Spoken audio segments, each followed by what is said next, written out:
Okay, today I'm going to do this sweet loving from Flip Roaster. As you can see, the roast date is 23rd of Jan, which is about more than 1 month old. And this is a, what is that? Katura mix, right? It's from, where is this? Sidamo. Okay, so it's probably Ethiopian. Yep. Right. So with the flavor profiles here, mild strawberry, ruby pot, I guess that's wine, and dried apricots. All right, let's try that. Yes, Ethiopia and Colombia. Okay, sorry, it's a mix. Okay, so what I've been doing nowadays is I've been putting my espresso that I want to brew, okay, my beans into a bean cellar, and I'm putting them into the freezer.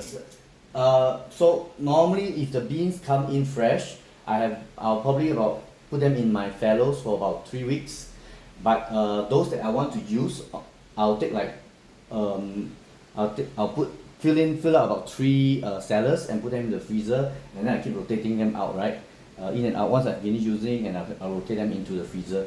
And if after about three weeks, I'll put the entire bag into the freezer, and then I'll also dish them out into the cellars individually.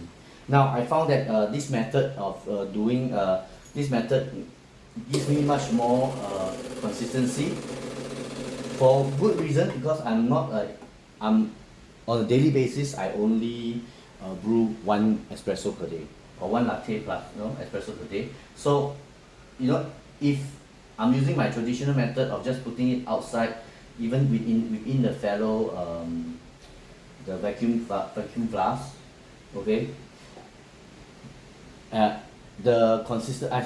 I have to keep adjusting the grinder size, because the consistency moves around a lot.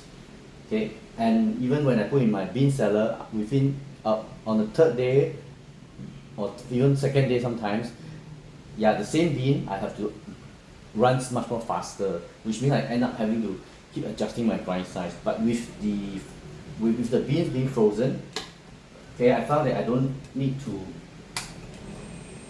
yeah, I really don't need to change my grind size too often, and the results are very consistently the same.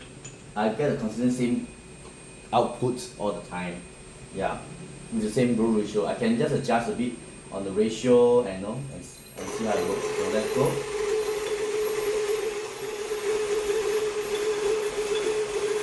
One bean drop.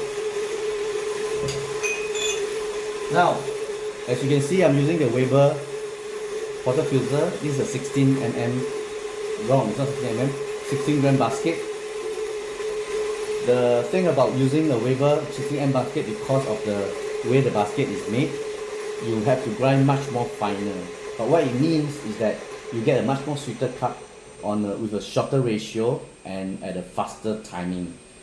Okay, so with the Weber, I found that I need to adjust all these parameters. For example, normally I'll have 16 grams in and maybe 36 grams out. Now I'm doing about 30 grams out, which is less than 1 to 1, right? 1 to 2, sorry. But that gives me a much more sweeter cup. And the grind size here is 1.75, which means it is at the major setting of 1, and then at the third minor scale. So you can see that this actually, on the monolith flag, this is actually quite a very fine settings. Okay, traditionally, normally if I'm using just a regular water filter with a normal basket, this will probably jam up my brew. Yeah. Okay, a bit of shaking here, and now think about such a small grind size, and freezing at the same time freezing the beans, is that they tend to clump. They tend to have they do tend to clump together. So, but that doesn't seem to impact the flavor or the pool of the recipe, right? Or the pool of the espresso. That's quite interesting. So, yep. So I'm just distributing so that they're more even. Okay, and breaking up some of the clumps, okay, on the top part only. Double temp.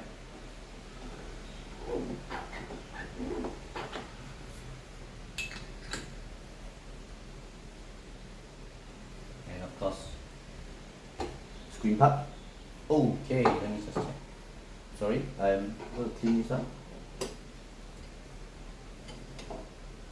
Alright. Of course, the other thing is with the Weber. Sorry. The other thing with the Weber basket. Okay, the espresso comes out in like a rainfall, like everywhere. So it's quite possible sometimes you get them dripping outside of your espresso cup. So alignment is pretty accurate, need to be pretty good. Or somebody to invent a espresso cup or even short cup that is bigger than what we currently have. Yeah, because nowadays because with this with the Weber, the way the Weber works, it no smoke, it doesn't concentrate the drips right in the middle, the flow into the middle. It starts drip everywhere. Okay.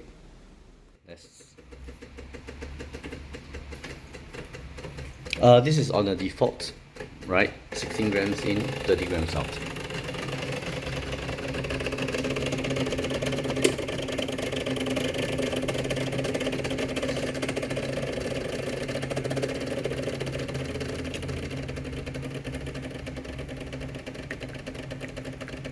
See that what I mean? Raindrops. It's not centered, so your cup need to catch everything because they sometimes will drip. Okay, do I have 30 grams? Alright. So what's the timing like? Oh, 21 seconds. Okay. See that? 21 seconds. And you can see that, it's quite nice, the flow on the default. So, for example, I mean, they for almost 2 to 3 weeks already, with almost a similar grinder settings.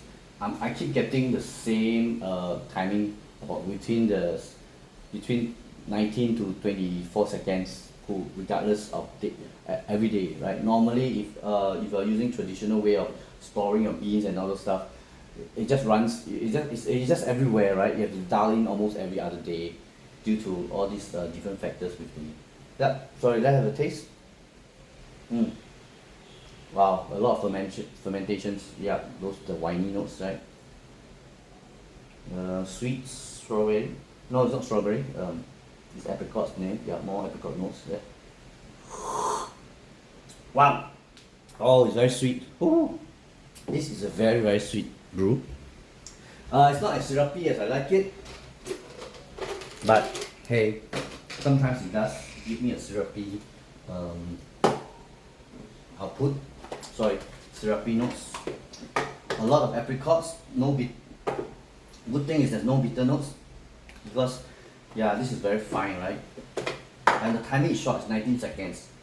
So let's have a look and see what's our damage like.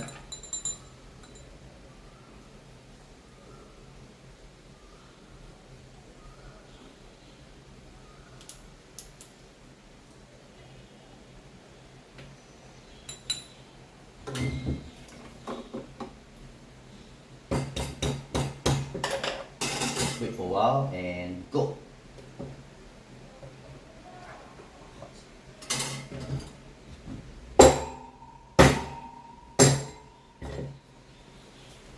Let's try again.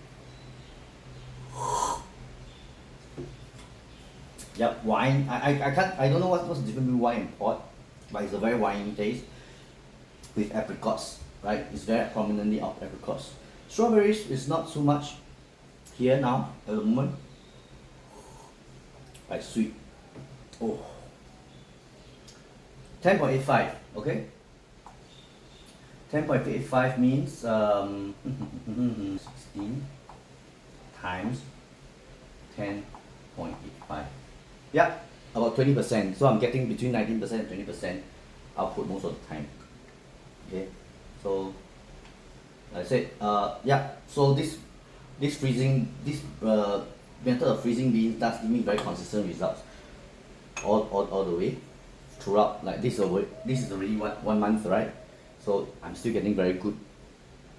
I think maybe it's possible that the flavor notes do lose out a bit, but not that I know of. I can't tell. I can't tell this is a 1 month old espresso bean, right? With this kind of notes. Oh, it's like a sweet wine. I think I'm not a winey. I think maybe that's what they mean by the port, red port. Yeah, but and there's a very nice apricot. It's not over. It's not the such that. It's not such that the acidity is not such that it's overly soury, but it's a very high. The acidity is quite high, but it's not overly soury kind of like notes where you like. This because it's well balanced with the sweetness. So let's try it with some ice. Okay. So with ice, the taste of the dried strawberries becomes upfront, with the apricots now tailing at the end. Yeah, still sweet. It's very juicy. That's the most important thing. Okay, so that's it for today. Thank you for watching.